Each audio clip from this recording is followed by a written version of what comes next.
Humans of the cardboard, welcome back to Just Nuts, guys. We officially know the entire set for Duelist Advance. We know every card in it and pretty much all rarities as well. So you can kind of get started with kind of eyeing up what you really want from this set. You probably may have started that before, but especially with some of the new TCG news that came out this week, revealing basically everything left that we didn't know, those final 20 cards. You can now see everything. So what I haven't done is we haven't done a full set breakdown and kind of ranking, or at least a rating of this of this new set, this new core set. Now that we know every single card in it, and it's a pretty good one. We'll get to that stuff as we go. So as you guys, if you've seen this type of video from me before, you guys know that I like to break core sets up into like 5 different categories. It's really 3 categories, but 2 of the categories I kind of break into 2 separate ones on their own. The first category is new archetypes. The second one is strong legacy support, stuff that's going to have some meta impact as legacy support. There's the fun legacy supports where I just don't expect it to be on that high level of competitive play, but if you're a fan of those archetypes, still cool. Generic potential cards for one reason or another not being like full crazy Mulcharmy, Dominus, Purge, Dominus Hand Trap, or even like SP Little Knight, Typhon type impactful cards where every player is going to have those now going forward, but they will have potential for multiple different decks and should be known. Most people should know what they do. And then finally, the last category is that like Mulcharmy category of like new generic card that like every player is going to have no matter what deck you plan on playing for the most part. So let's get into it. Starting off here, of course, we move in with Medius the Pure, or Artemisia. This is our first brand new archetype of this set. There's only 2, but that's actually solid because some have none. This is the first archetype for the brand new lore series that Konami is about to dive into. Medius is your new like main. He's basically your Ecclesia or your Albaz. Visas Starfrost, Diabellstar. He is like the focal point. It appears that like the story going forward with the new lore is going to be based around his journey. Cool card. He's a good card in and of himself, which is a good start. That helps when you're based around a good card that gets engines going. But aside from that, it seems good. I don't expect this archetype to come out the gates swinging 100% and being fully top tier. But we've already seen the OCG that they've gotten some pretty solid like rogue results, like a handful of tops here, a handful of tops there every time we get a new Road to the King. It's at least a respectable archetype out the box, and that's really nice. That it's not going to have to wait to do anything. We'll see some regional results already, I think. But very cool. Very excited to see what other archetypes come from this new lore. Next up, we have RB. This is our new TCG exclusive archetype. So the OCG does not have this yet, but it has a lot of potential. If you don't know how TCG exclusives work, they do 7 cards in one core set, then another 7 cards in the next one. So this is just 7. This is just half of what this archetype is going to start with, really. I think there's good potential here. It doesn't read like it has a ton of things to do out the gate. It has some brutal restrictions at times, and sometimes it feels like the deck doesn't have its own starters, or at least enough starters. But I can easily see some potential on how this deck can flow with 7 new cards, but also even with other generic like good machine engines. And I think I'll be curious to see what that second wave brings 3 months from now, but a good start nonetheless.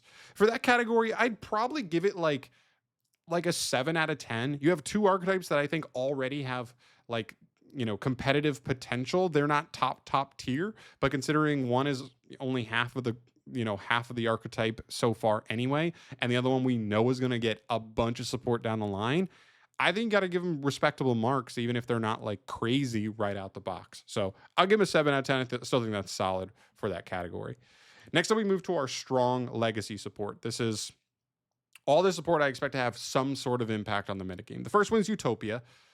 This one's weird because I don't really expect Utopia as a pure archetype to go off. It might be solid rogue deck. I actually think it could be a really good additional engine to pair with Ryziel. This engine is all about pumping out rank 4s. So is Ryziel. So I could easily see a world where we see a little Mitsurugi Ryziel, we see a little Heraldic Beast Ryziel, and we also see a little bit of Utopia Ryziel. Maybe it becomes like a third variant, as a mixed Ryziel variant to kind of jump onto the scene as a solid contender. This one kind of floats on the border because I'm not sure it's better than either of those other 2 variants, but with the metagame. Maybe Konami hits those on the ban list, and maybe this is the only one left. I don't know what they'll do, but I could see a world where this one does have at least a little bit of impact on the metagame. Next up, Lunaite gets quite a big wave of support here. Kind of shocked because they just got a card like last year, I think, like taken off the ban list that had been on there for a minute. But that being said, like they've got potential now. They have a crazy new boss monster, which I feel like still isn't like the easiest card to make. I'm sure they have lines to make it, but it requires quite a lot of investment, I should say, to make it, it feels like. But once it's out, it is a menace, man. It's like a 3,800 beater that's unaffected by card effects, and once per turn can just like wipe your opponent's monsters off the board. Like a quick effect. So it is a very terrifying card.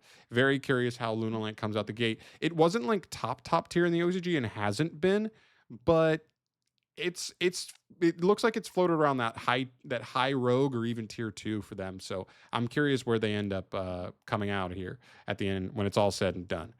Next up is Vanquish Soul, and this one is top tier. I expect this one to be tier 1 out the box. This deck has been running the OCG lately. They get 2 cards in particular that are crazy. They got 3 total. The Exceed I don't expect to be that important for them, but the new main deck monster, Holy Sue, and their new field spell that like tutors any Vanquish Soul straight out of the deck. It turns Dr. Madlove into a starter. The deck had issues with not having enough starters, so now the deck boosts that. The deck has ways, Holy Sue or Holly Sue, however it's going to be pronounced. She gives you ways to play on the opponent's turn, get your whole engine set up on their turn 0, which is crazy. This is the development of in-archetype hand traps going forward and developing engines. I'm very curious to see how this performs, but I expect it to be tier 1. If not, just straight up the best deck in the game. We'll see. Next up is Primite, and this one's a weird one because they only get 2 new cards here, but they're fusion cards. They get a new fusion spell that I believe just allows them to kind of fuse from grave, and they get a decent little fusion boss monster. Not that either are like so out of this world crazy, but I could see a world where other engines or even like Primite Blue Eyes takes advantage of these cards. I could easily see a world where that kind of comes to fruition, and I think they're solid. I don't know, but like Primite's already a solid engine with Blue Eyes. It's a solid engine in other decks, and you add in a new route for them to make use of that engine. I don't think it's like game breaking for them, but it's cool. And I'm curious if anybody will actually be splashing like 1 copy of the fusion and this. And the fusion doesn't even have to make this. It can make, I think, other cards as well.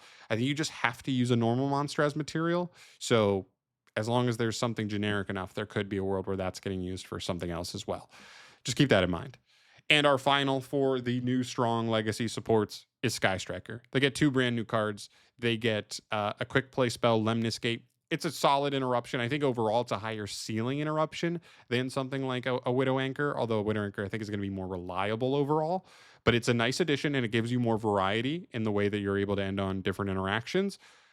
But let's not kid ourselves. The breadwinner here is Sky Striker A0. This card is insane. Read this link too. Just read it in your spare time. This card is absolutely bananas. It's an interruption on its own. It is a searcher on summon, and it's getting you a ton of recursion on your opponent's turn. This card is wild. This card by itself is going to make strikers at worst a tier 2, like solidly back in the metagame deck, if not just straight up tier 1 in one of the best decks. Keep an eye on this one as well. So that's everything for your strong legacy supports. You have to respect it, man. I mean, we're looking at Vanquish Soul and Sky Strikers basically coming out of nowhere and probably contending for top tier 1. You have Lunalites probably climbing up into tier 2 solid rogue. I don't think tier 1 quite necessarily, but into a totally respectable tier just off of this support. That counts for something. Utopia becoming a new kind of player in this metagame, as well as Primite getting a little bump. You got to respect it. It's hard to kind of judge these things because sometimes some core sets will have more things going on than this one, but maybe not quite as like top tier 1 stuff. But I'd give this one another 7 or 8. Honestly, I'd give it an 8. Honestly, this is going to introduce multiple decks into the high end metagame. I'm very excited to see how they perform. So that's an 8 for me. From here, we move into our fun legacy supports. Not going to spend too much time on these, but because we are a more competitively oriented channel for the most part, but covering just some fun stuff. If you're a fan of these archetypes, it's possible they could be regional topping decks, but it's going to take a player who's really dedicated. So we start with some new Monarch cards. They're cool. They really are. Monarch is an outdated idea of a deck, so for them to even get them to like rogue level would be pretty impressive. And I think these cards are actually pretty solid for what they are. You get one new Ashen card. It's a nice card for them. It doesn't blow me away, though. I don't think it's enough to get Ashened to the next level. Regenesis gets 2 new cards, a new, I believe, Spell and Trap. I don't even think these cards are good enough to play, though, so I put them in fun because even though they're for a deck that actually has been, getting some results recently, they're just not, I don't think they're good enough to actually impact that deck and make it much better. Hopefully they get better stuff in the next set. Argostar gets a brand new Exceed monster. This card is insane. The problem is Argostar needs a little more than just one insane card because that archetype kind of came out the gates way behind where the current like competitive scene is. So it's a good start. And if they get a couple more cards like this in future core sets, then we could be talking about something very, very quickly. But just for right now, this card is just a very good card, but we need to see more. We get a ton of psychic support. They just gave us like 10 new psychic cards, like some exceeds, some synchros, some fusions, some main deck, and like spell and trap support. There's some solid stuff there. It doesn't feel like a full-on competitive strategy, and there aren't a ton of just like totally pure psychic archetypes in the game, so it's not really like applying to too many other decks generically like that. But it's something to keep your eye on. If a new just totally pure psychic archetype comes out next set that's like really solid or in a deck build pack, this could be like really relevant support for them potentially. Newvel gets some crazy support, kind of similar to Argostar, where like these cards are actually very, very strong. I think they get a crazy quick play spell and a crazy new pendulum monster, as well as a new form of Angry Burger. Those cards are crazy, but again, that mechanic kind of lacks behind a little bit. They might be a cool rogue deck, though. We'll see, but not top tier competitive worry. From there, we move to Morganite. This strategy could be interesting as a stun deck going forward. You now get a monster that searches all the Morganite cards. So if you're just playing a deck that you're playing your Fossil Dynas or your, or some of the Majesty's Fiend type cards, you could find yourself playing against this at a regional, and this deck, if they're winning enough die rolls, actually to get away with a handful of wins. But I don't expect to be high tier or anything. Super Quantums also get some new support.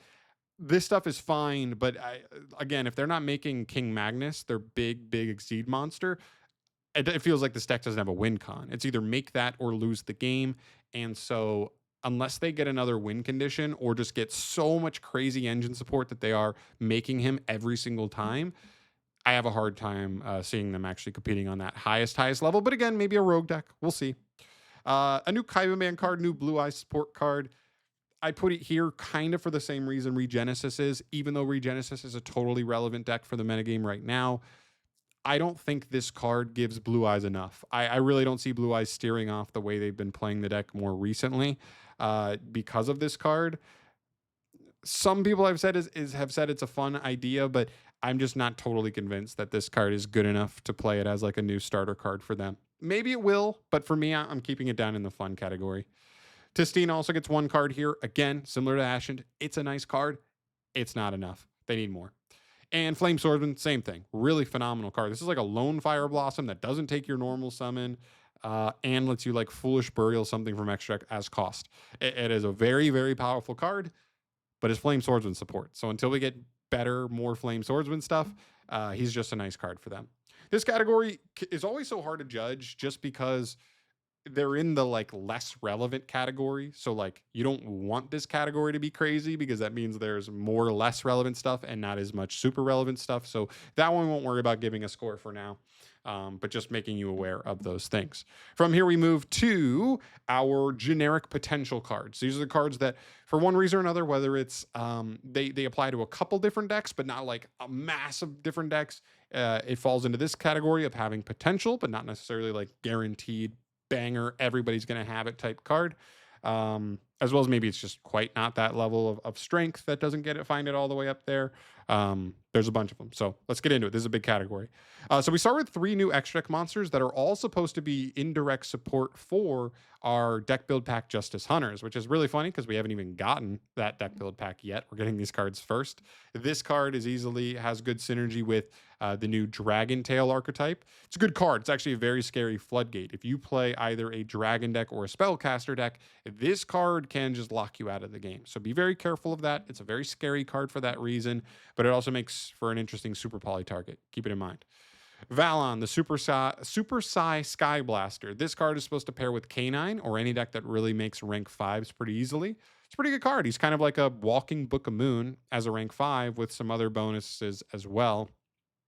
I can see this card being solid. Honestly, I think Canine decks will play it. I think maybe a few other decks will also attempt to play it that mess around with 5 sometimes, but just a solid card, not broken by any means, but solid. And we get a new link too. This is supposed to work with Yummy.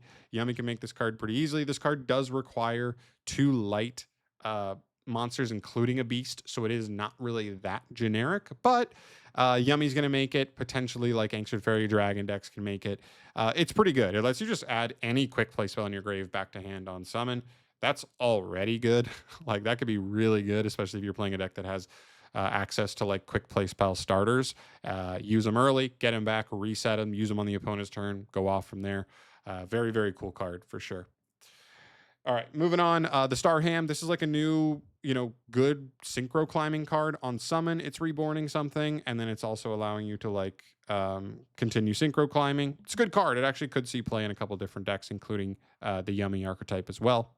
Sudden Thunder Swamp. This is a cool card. This card lets you set a continuous trap monster, basically. Any continuous trap that has an effect that summons itself as a monster. So potentially some low-key support for Odeon's archetype or other decks that play trap monsters. It's a cool card. It is just a decent engine card in general, even though it is a little bit slow, but something to keep in mind. Trap Holic. This is a new spell and trap card support. It destroys another spell or trap you control to set a normal trap straight from the deck, and it can be activated that turn. Actually, pretty decent card. Could come up in decks like Paleo or Labyrinth going forward. Keep it in mind. Steel Stringed Sacrifice is one of the new TCG exclusive cards. Has some cool synergy with archetypes that play a lot of high level monsters. He's a cool card. He just rotates advantage pretty well. He can activate from hand or grave. He just gets himself on field. He adds himself back to hand. Or he helps you like add a level 5 or higher monster from grave back to hand. So he really just helps you rotate resources really nicely. He could come up. He's never going to be a starter, I don't think, in any specific deck, but he is a nice, like resource tool card, which could be interesting. We have new ritual support. This is also TCG exclusive. We get Miracle Raven. We get Ashland U1000 as a link too, and we get Readying of Rites. These all 3 could have legit potential for different ritual decks. You got to read through them because some of them will work for some ritual decks, but not others. I think Ashland has the most potential for sure, just because it's so generic, and sometimes ritual decks don't have the best tools to go into once they have bodies on field, like the bodies they don't need on field anymore. But this card could put in huge work like that. And so could Readying of Rites and Miracle Raven. Keep those in mind. And the final for the generic potential cards is new like Fiend slash I think it's mainly Fiend, but I think it could technically also be Fairy support as well. Seems to have a lot of synergy with BA. Seems to have a lot of synergy with some other stuff like what are they called? The Illusion archetype. What are they called? Baphomet and Gazelle. The new versions of them. I can't remember what that archetype is called. I'm blanking on it right now, but sorry. Chimera.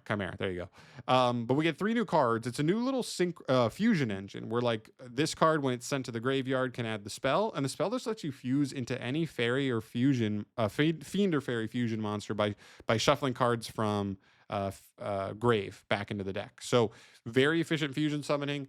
You only really need like 2 main deck cards to do it, and I don't think either are even particularly bricky either, which is kind of cool. And they also have their own little mini boss monster as well, which could end up in those archetypes as well. It's very cool. It's very interesting. There's a handful of different Fiend decks that I think will look at this as a cool engine for them. Don't know which ones will finally take the leap though and use it, but very, very cool nonetheless. I'm actually excited to mess with these. That's it for your generic potential category. A lot of good cards in here. This is a robust one, and I like giving this category a score just because, like, even though it's lesser than like the absolute banger generic cards, like the Mulcharmies of the world, there's still a lot here that's going to apply to a lot of different decks that could have some competitive potential. So I'm going to give this category an 8 as well. It's just so robust. There's a ton of different cards here, and I think we'll see a handful of these being relevant in the competitive scene going forward. Which brings us to our final category. That is the generic banger category. That's the Mulcharmies of the world. That's the Dominuses of the world. That's the SP Little Knights of the world. There's nothing quite on that level in this set, but there is one card that I think maybe has a chance to kind of be that kind of card. It's not quite SP Little Knight level, but it is a Link 3, and I feel like we've kind of had a void for Link 3s as far as like an agreed upon like staple Link 3 that everybody needs to play, right? SP Little Knight is that for Link 2s. Access Code is still kind of remain that for Link 4s, or you could argue Appaloosa maybe, but Appaloosa's banned now because it was too good. And I think this card could have a chance at being like the agreed upon across Yu-Gi-Oh! Best generic Link 3 that we have in the game. And that card is Gorgon of Zilliphonia. Very cool artwork on this card. It is a new Dark Reptile, not Fiend. Dark Reptile Link monster. It has some good potential going second. It plays into boards like pretty nicely. It even has some potential with being summoned on the opponent's turn off of like an IP Masquerena to be sometimes even a better target than SP Little Knight, depending on the circumstance. And we've kind of had a void of like really good Link 3 because I don't think Konami wanted to make a Link 3 that was so broken that it like made it so nobody wanted to make Link 4s anymore. But I think this one does a good job of kind of splitting the difference and might come out of here as like the agreed upon best Link 3 in the game going forward, especially for generic. You know, Unicorn has kind of felt like that for a long time, but once SP came out, they kind of feel like they filled a similar role. One took one less material, and so we've leaned into SP at that point. But I'm very curious where Gorgon kind of ends up, how good it ends up being, how many decks end up playing it. But I think it has some real potential. It's still kind of fringe, but it's the only card I think in this set that you would argue kind of fits in that like generic banger category. So this category I would probably give like a 4, a 3, maybe even a 3 out of 10. It's the only category to me that's really lacking. We get cool new archetypes. We get some solid legacy support. We get a lot of generic potential cards. There's just only one of this card, and there's no Mulcharmy. There's no Dominus card. There's no crazy other like extra deck monster that comes out here. So this one just feels like a little lacking. But other than that, everything else in the set is pretty sick. I would still probably give this set a 7 out of 10. And that's not an insult. That's actually kind of a kind of a bonus because like I feel like a lot of sets I kind of come out and go, this is a 6 out of 10, 5.5 out of 10. I think 7 is still a solid score here. It's going to have some really fun impact on the game going forward, this set. So that's my score. I'm sticking to it. Keep in mind, this is just my impression. I've not even played the new cards. Obviously, they're not out in the TCG. But let me know your thoughts down below. Where do you land on all the new cards, all the new support that's come out, that's coming out in Duelist Advance, and where you land on the set overall as a whole? I'd love to hear your guys' thoughts on that down below. Thank you so much for watching. As always, though, keep tuned in on the channel going forward. I'm bringing you guys news videos whenever stuff comes out and some other fun content as well on the side. But thanks for watching. I'll see you in the next one. Subscribe for more. Peace.